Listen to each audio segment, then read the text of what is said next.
my face is just getting bigger and my nose is bigger, and I decided to just look like mama.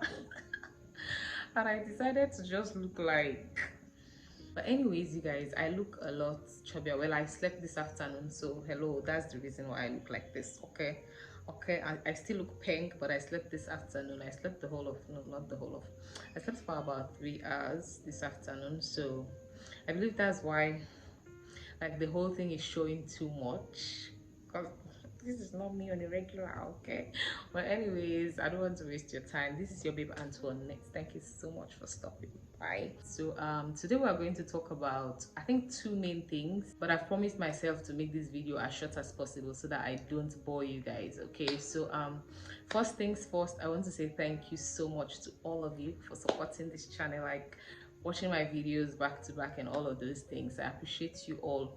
And my recent video like had lots of concerns for the aspirin. You guys, you're watching over your baby girl.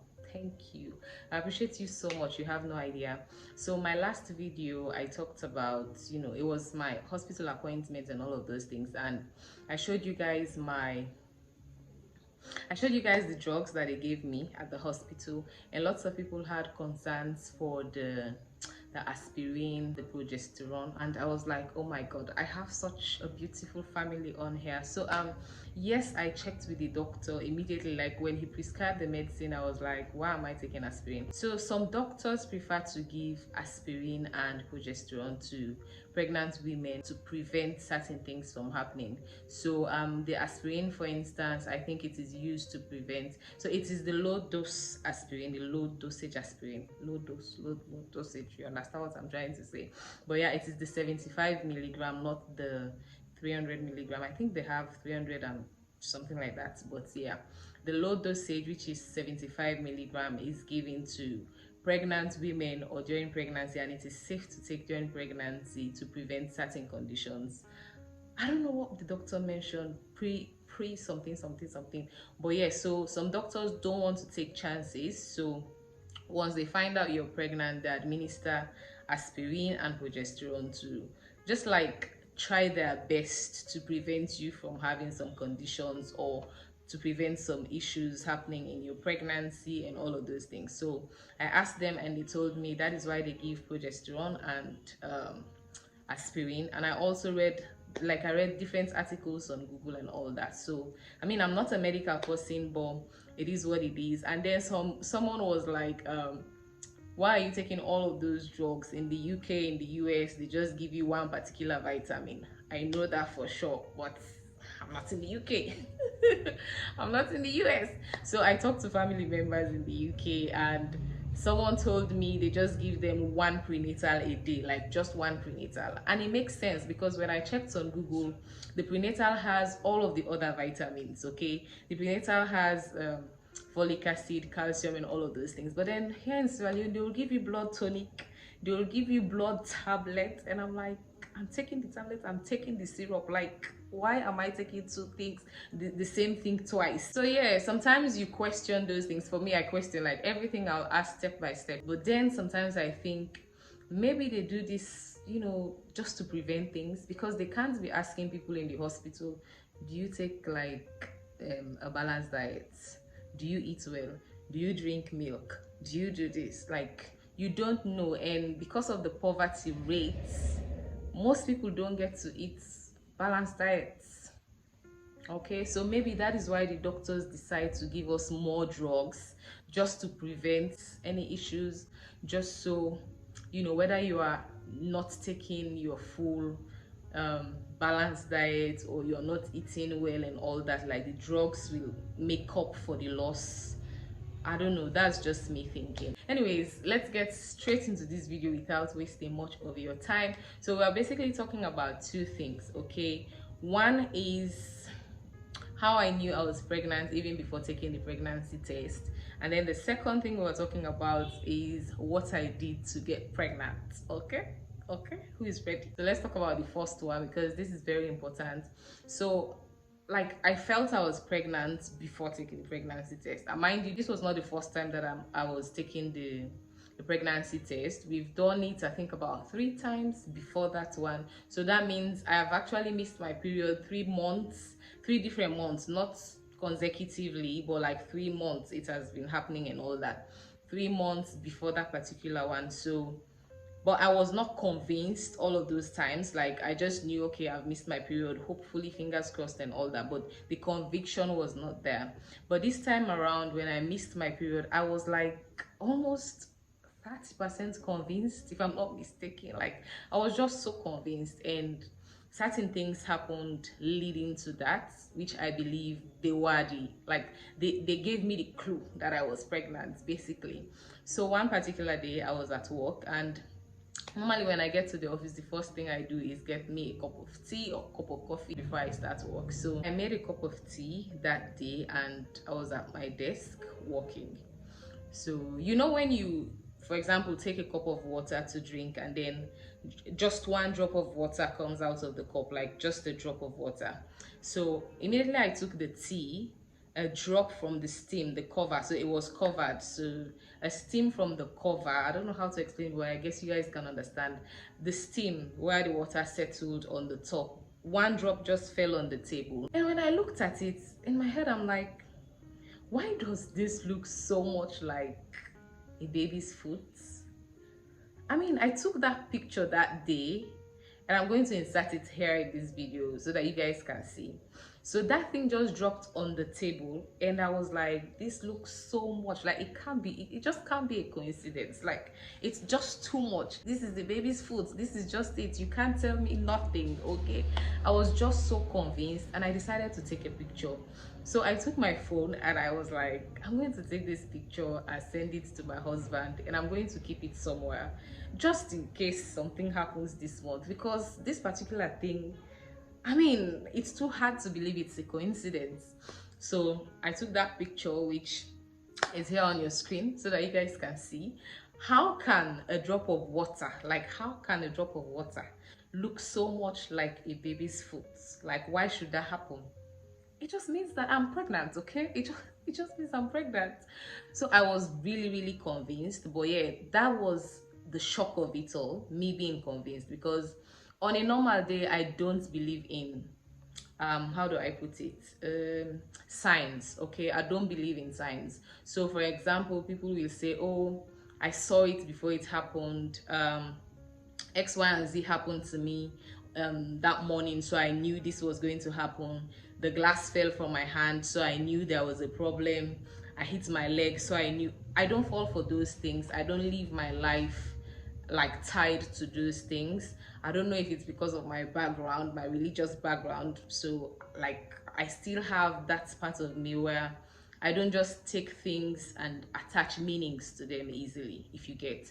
So it was surprising to me for me to feel that way. So when I thought about it, I was like, well, you don't believe in those things. Like, why are you thinking about it now? Like, what's going on? You know, so I was really surprised, but indeed I took the picture and I saved it in my Google Drive. So after that, I think it was the next day, I went to the ladies, and I noticed that my boobs are darker. I was just like, these boobs, they look darker and bigger. They look bigger and better. You know what I'm saying? I'm like, something is not adding up. Something is definitely not adding up. So, but then I kept that to myself. I was like, okay. 2 days after that, I went to church in the evening. It was the evening service on Wednesday. And on my way home, like, I was driving home, and I was like just so convinced I'm pregnant. And it was weird because this is not the first time you are missing your period, but why are you so concerned? Like, why are you acting like this? I was driving home, and I was like, I know I'm pregnant. I can feel it. I know I'm pregnant. I just know I'm pregnant. I just know I'm pregnant. Just like that. So long story short, I decided to get a test that very night after church. Okay, like, the conviction was just so much. Like, I was just constantly thinking about it. I was like, yes, 2 days ago you saw that drop of water that looks like a baby's foot. Yesterday you noticed that your breast is black. You must be pregnant. Get a pregnancy test. So that was what moved me to, you know, let me just get this pregnancy test, do this test tomorrow and see, so that I can put this thing to rest. So that was how I bought that pregnancy test that particular evening, and then I did the test in the morning, and lo and behold, your girl was 9 months from being a mama. So what I did to get pregnant, I just believe everything happens when God wants them to happen. That is just me. Yeah, so one most important thing is God did it for me, and then the little things that I did with my own power are the things that I'm going to mention in this video. One of the most important things I did is I did the doing. Okay, of course, like how else will it happen if I didn't do the do? If I didn't do that thing, like it would not happen. So of course I had the business, like I had sex. Okay, I don't want YouTube to strike my video because of the word sex, but I hope they don't. Okay, I hope they don't do that. But yeah, I had sex, and before this time I was not that girl that used to, you know how some people are really smart with calculating their ovulation and all of those things. I was really poor with doing that. Like I was so poor with calculating ovulation. I don't know when I ovulate, when I don't ovulate. Like I just know if I saw my period 22nd, then I should expect it around that time. And lucky for me, before my period starts, I will have cramps. So the sooner I have cramps and then my breast is tender, I know, okay, it's about to go down. So if I want to go out, I prepare. Okay, that is just the rule that I move with. But this particular month, I was just like, let me watch a couple of YouTube videos and then put more effort in calculating my ovulation, my menstrual cycle, and all of those things, which I did. And when I did that, I realized that, okay, from this period to this period, I'll be ovulating. And according to a particular YouTube video that I watched, the lady was talking about the ovulation period. Like, you don't need to wait until the day itself to have sex. You can start having sex about 2 or 3 days before ovulation, and then 2 or 3 days after ovulation. The reason for that is some people are fertile even before ovulation. Okay, a few days before ovulation, some people are fertile, and then some people are fertile even after ovulation, like a few more days after, and you don't know when it will happen. So the best thing is just to start doing like 2 days before and until you are tired. And that is what I did. Like, we took 5 days leave, 5 working days, and then of course we had the weekends, the 2 weekends. So it was just back to back banging. I'm sorry. I'm sorry. It was just back to back. It was some juicy 8 days or 7 days. I think it was 7 days, because 2 days weekend and then the 5 working days. So it was back to back, doing and doing, like waiting. So after that, just the 7 days, and yeah, a couple of days or weeks later was when I found out that I'm pregnant. And so one would want to think maybe it is because I decided to give my ovulation more attention. Maybe it is because I decided to, not only make love on the ovulation date, but do it before and also after, because the bodies are different. For some people, it is the ovulation day. That day should not pass by. But for some people, all the days leading up and days after, it happens for some people. So you are going to try any of those methods. Anyone can work for you. You never know how your body is programmed. So that is one thing that I did. Another thing that I did was drinking lots of water.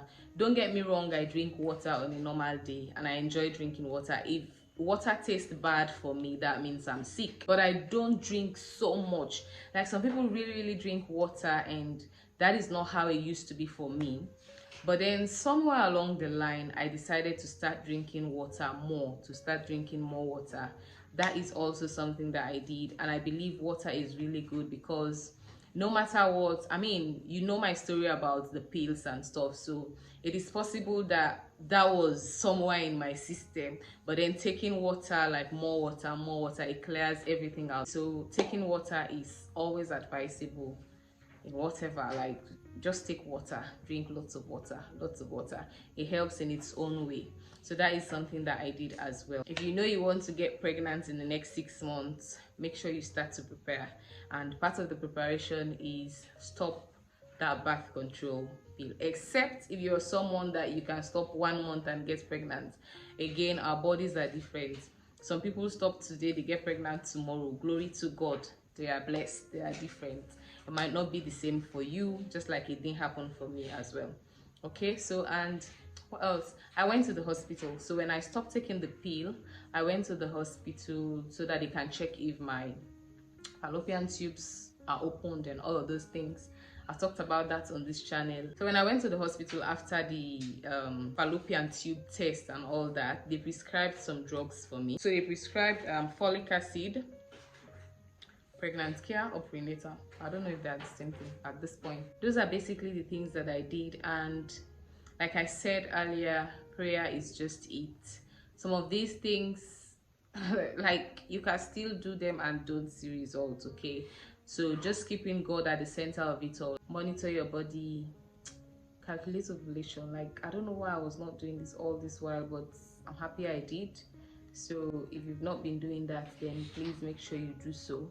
You never know where your help is going to come from.